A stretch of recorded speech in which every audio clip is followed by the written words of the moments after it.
Hey guys, this will be video 15 for the 50s era Goldtop Les Paul replica using Stuart McDonald templates.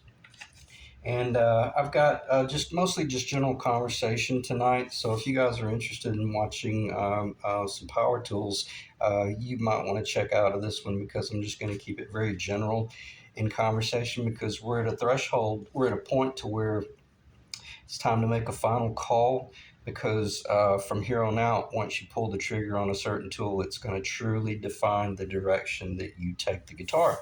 So before I dive right into that, I want to knock something out and talk about this bridge. And the reason I have this bridge up on the guitar is because I have this bridge listed on eBay for sale. And I mentioned in the ad, hey, you drop by this particular video, check out the bridge. And then if you're interested, stick around and we'll talk about the difference between a 50s Les Paul and a Gretsch, Penguin, Jet, and all that jazz. So you're welcome to stick around. But if you want to just check out the bridge, the Brazilian rosewood base is not included, as clarified in the ad, but I just want you to see where it came from. It was on I think it was a 62 Gretsch 6120 Chet Atkins. I bought the whole guitar, meaning all of the parts, except that I did not buy the body and the neck. I let that go, but I bought everything else in order to build a guitar. And I decided not to use this bridge. I'm going to go with a Tone Pros roller. And so I don't want this thing just laying in a box, getting scratched up or lost. I would much prefer it go to someone who really knows what it is.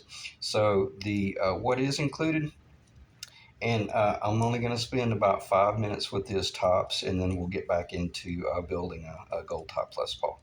But what is included is the studs and the thumb wheels, but the studs are going to be too short for a Les Paul. So shooting straight with you there, I'll provide, as I mentioned in the ad, I'll provide you with your long studs that are stainless steel, and I did thread the thumb wheels up on this particular stud. It fits great. Keep in mind, this is vintage. Vintage, probably circa 60. It would be anywhere from the mid 60s to early 60s, but this is slightly over 5/8 of an inch diameter. Okay, and the actual bridge on the bottom, if this shows up, let me get behind the camera.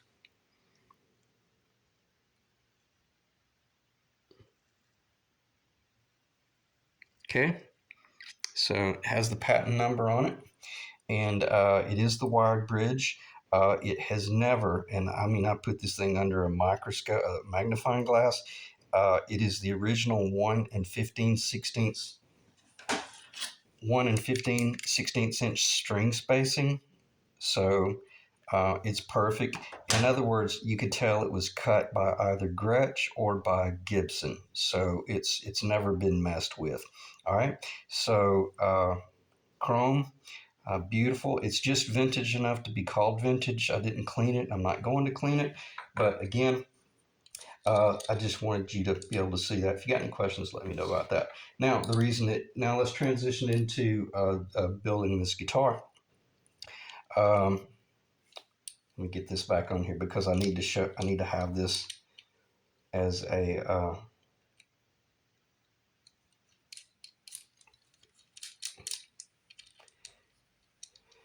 as an item to discuss the difference between a Les Paul and a Gretsch.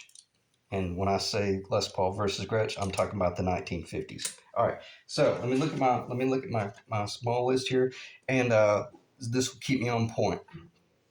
Uh, we got two different high points basically to cover. Basically, is this the final call? And the answer is absolutely. We're definitely at a final call. And then, in that respect, we want to determine what is it that truly defines the guitar that we're building, and versus you guys that have been here long enough, you've heard me talk about, this thing could have very easily turned into a Gretsch.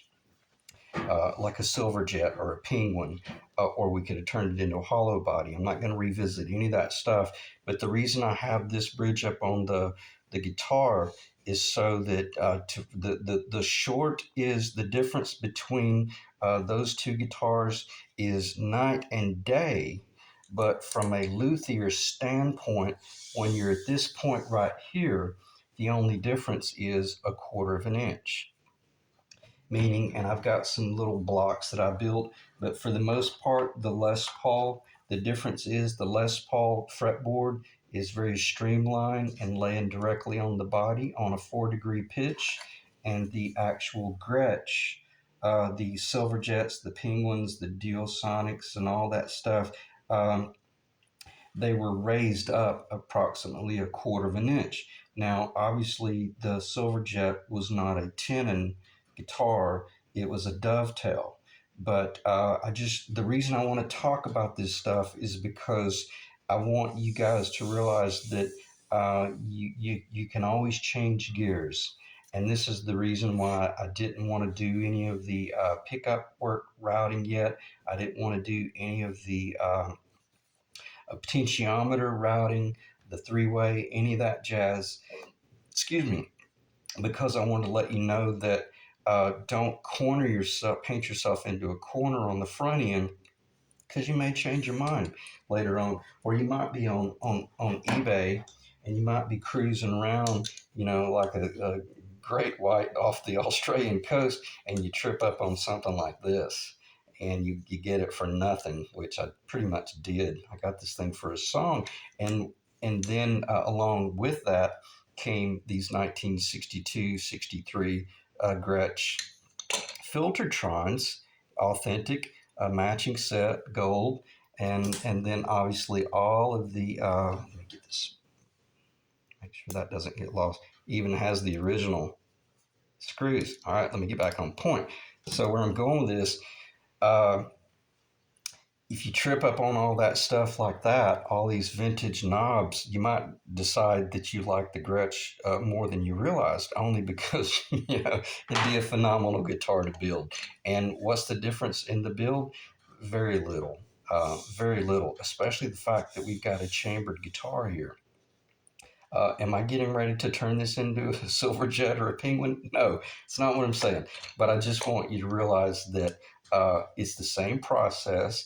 I didn't want to do I didn't want to do a video series that says, "Hey, let me show you how to build a Goldtop as well as a Penguin," because it would have been a nightmare. Each video I did would have been explaining, the difference as I was going through the job. But I just wanted to present some of these things at this juncture in the video so I can get it behind me and get that baby sold and off to its rightful owner, and it going on hopefully an early 60s SG or something really cool, or 335, because this is exactly what would have been on that, and so it would be period correct. All right, so I can get that off the table now. And what is the difference? Let me check the camera. All right, the time. All right, 8 minutes and 33 seconds. I need to pick up the pace just a little bit, but I don't want to come off as being nervous. And also, Steve, if you're checking into the video, I'm going to talk about P90s. I'm going to talk about P90 route depths versus uh, uh, humbucker route depths versus Filtertron route depths a little bit. But for the most part, I'm going to get back on point. We're going to talk about things that are really critical. So I think after this video ends, it'll probably be extremely beneficial for those of you guys who are truly checking in. So as I mentioned, here's the, anytime you're looking for the 16th fret location, just know that it's right behind the third mother of pearl. Okay, so if you got 1, 2, 3, there's your 16th fret. If it's a 22 fret Gibson, so there's your Les Paul. Okay, real low profile, real sleek, real sweet and soft. Great, just phenomenal design. Took me forever to come around because, and for the record, I'm a huge Gretsch guy. I've always played Gretsch, always built Gretsch replicas, and I just really got into the whole Les Paul build, focusing on it a couple of years ago and going in that direction. And then the fact, and so I say all that to say this: I've built a lot of these type guitars with the neck that floats, the fretboard that floats, and I might show that guitar a little bit more later on. But what is the transit? What does it take to transition from the Gibson esque, Les Paul esque, solid body to um, maybe you want to do some sort of hybrid. Okay, and I love talking about hybrids here. If you guys haven't noticed that yet, again, that's for the guys that are wanting to build a guitar that they're not trying to sell or they're not trying to make money off of. So we know that. Let me start out kind of holding your hand. We know that if this were the neck tenon, I'm just showing the flatness of it. Obviously, the tenon would go back all the way and bury, but the top of the fretboard, I'm sorry, the top of the neck lower is flush with the body. Okay, you ought to get that.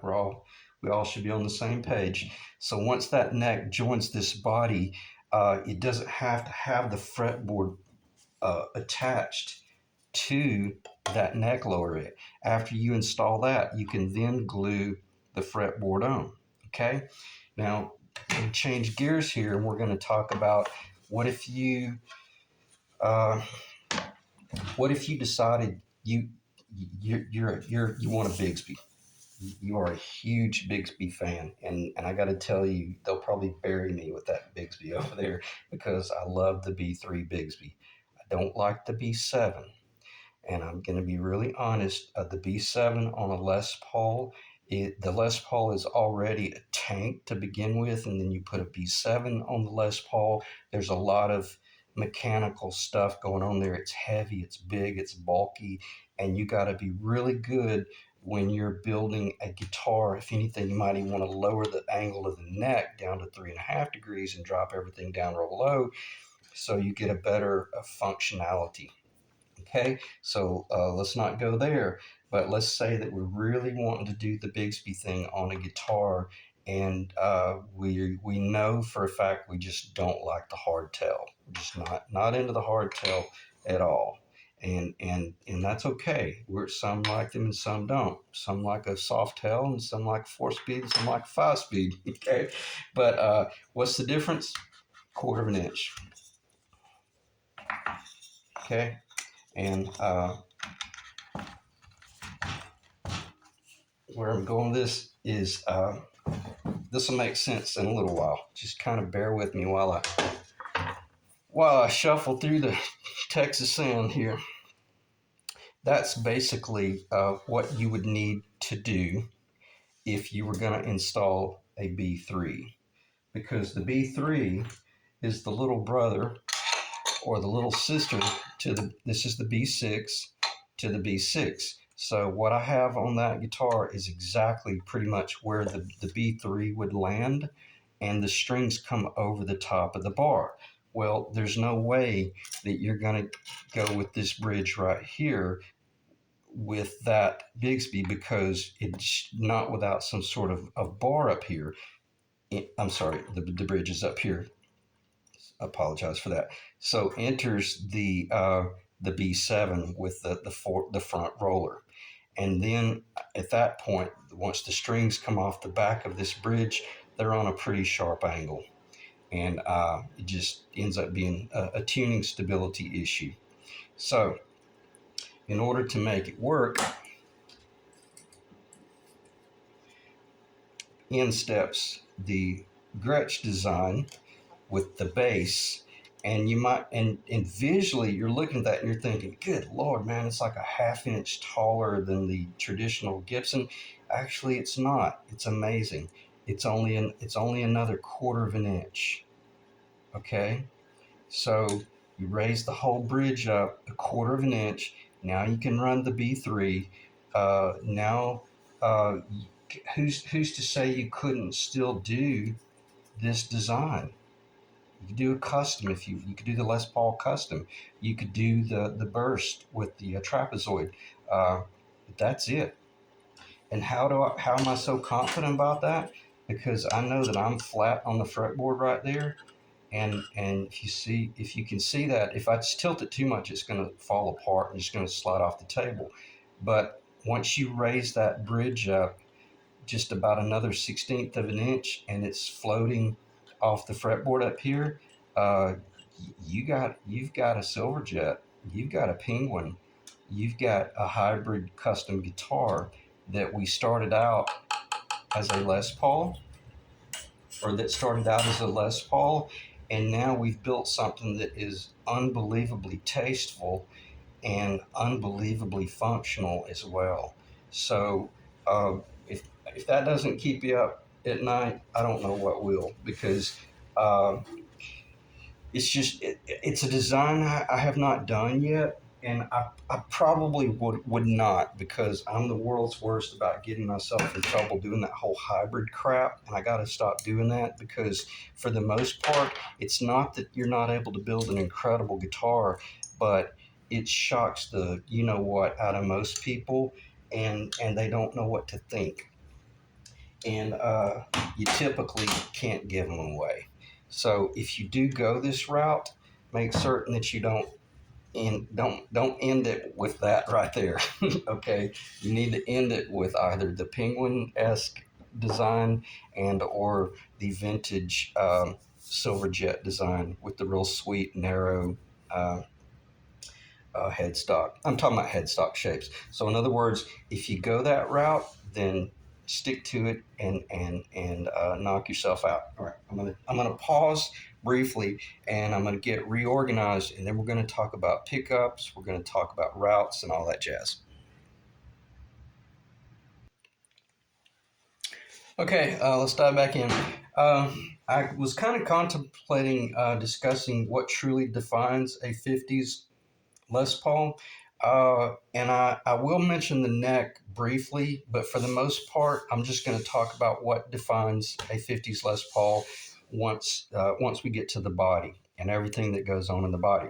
But very briefly, what defines a 50s Les Paul from the headstock down would be let's start in the early 50s. The headstock is going to be small. It's going to be about a 17-degree pitch. It's going to be a Honduran mahogany lower. The neck is lower, 17-degree pitch here. Won't start talking about any of the other stuff, but it's going to have a rosewood fretboard. Only until I think 54, 55 did they consider putting an ebony on one. This guitar is going to be getting an ebony fretboard. So as long as you're rosewood and or ebony, then you're a 50s Les Paul. The Honduran mahogany lower was traditional, but the Honduran cap was very rare, and I think it was only on the very early 50s Les Pauls, and I don't know my history enough to know. I should have studied that before I did this particular video, but I do know that Les Paul himself very much preferred the Honduran mahogany lower with the Honduran mahogany cap. It was more articulate, it was more clear, and it was warmer. Let me back up. He did not say that it was more articulate and it was more clear. He said that it was warmer, and that's the tone that he preferred. Uh, and he also, to my knowledge, was running the P90 in the on the front end, and then I think he changed over to the humbucker later on. So we won't get into that stuff because you guys probably know more about that than I do. But for the most part, uh, I get where I'm going with this is the guitar that I'm holding in my hand would have been one of the rarest designs. The Honduran mahogany lower with the Honduran mahogany cap. And the cool thing about this cap, even though it's insanely ugly, it's going to be painted anyway. This is going to be a gold top, by the way, for you guys that might still be sticking around that have not watched any of the video series. So then what truly kind of defines the Les Paul from there on out it would be split off into two categories, either the P90 configuration and or the humbucker location. So the P90 was they didn't have the humbucker until 57, I believe. So 52, 52 to 56, they would have been working with the. I got those backwards. That's a staple configuration right there, and I need to reel myself back in and not start running my mouth about that. But nonetheless, oh, yeah, actually, I will. I will talk about the staple in a little while versus the P90. The traditional P90, if you can see those little gold dots in the middle, they mount in the middle with two screws. Very interesting design. The staple mounted on either corner, where my finger is there, and then the inside of my thumb. The 55 replica that I just built in the last video series, that was the first staple I had ever installed, and it required an enormous amount of material be removed to receive it because it was more along the lines of the Gretsch, the Dearmond Dynasonic. Okay, for you Gretsch heads out there, which to me that's probably one of the most incredible sounding pickups ever designed. Chet Atkins said he hated it because it sucked the life out of the guitar because they were so powerful, but nonetheless, and so was the staple. And even the guy that invented the staple mentioned that yeah, they had the pickup too high, and it was sucking the tone out of the strings. So if they'd just left it lower, it would have been a better configuration. But so obviously you got the P90 to start out with, and I'll try to remember to talk about the routing depth back here is insanely shallow because the P90 on the back side. Let's see, can I transition this? Yeah, the P90 on the back side is basically about the same. It's about the same as this the humbucker, but obviously the poles, the screws, is that what they're called? The pole, uh, I never can think what these screws are called. They're down the middle. So I say all that to say this. Also, the P90 is insanely projects insanely far out of the body, so you could just about get away with routing the body 3/16 of an inch deep. That's too shallow, but you could probably just about get away with that. But then you'd have to come in the middle, just where those two little screws are, and you'd have to make certain that either you routed out a little pocket that went down fairly deep to receive the screws identical to this configuration right there, because I guarantee you that's where they got their original design. That's exactly how the P90 mounts, but those screws can't have that long spring under that much tension in a distance that's only a half inch of a half of an inch thick.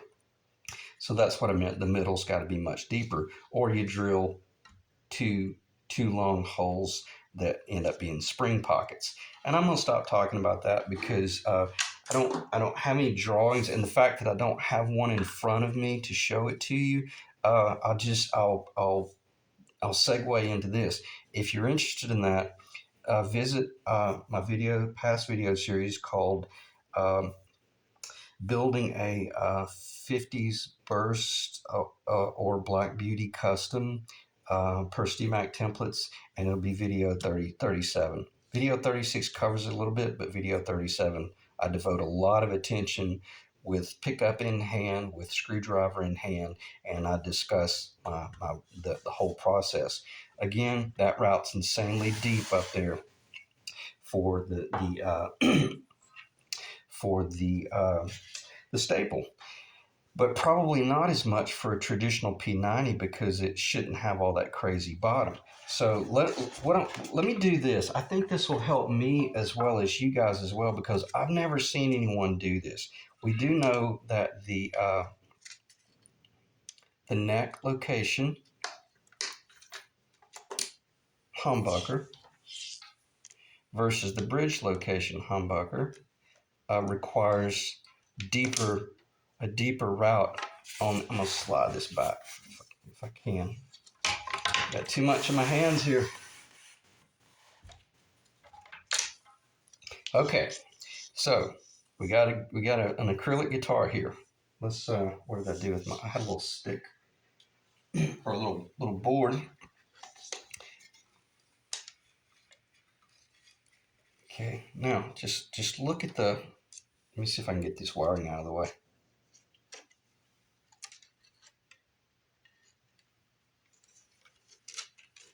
Okay, sorry about the idiocy. But you can see just how little is required to receive the bridge pickup versus the neck. Okay, considerably more shallow. Um, and I won't go into a discussion, but I think that from here on out, if they make them, I'm gonna stop using the long legs up on the neck pickup if they make them. I don't know that. I should know that. But nonetheless, why? Because I like the idea of leaving as much wood in the body as I can. So if this if anything, this ought to give you an idea of just how little you really have to route out when you're building um, any guitar, even if it's a Strat with just a just a bridge pickup. You really don't have to bore into the body all that much. Okay, especially if you're running a Floyd Rose back here and you're wanting to flip over to the backside and route the kit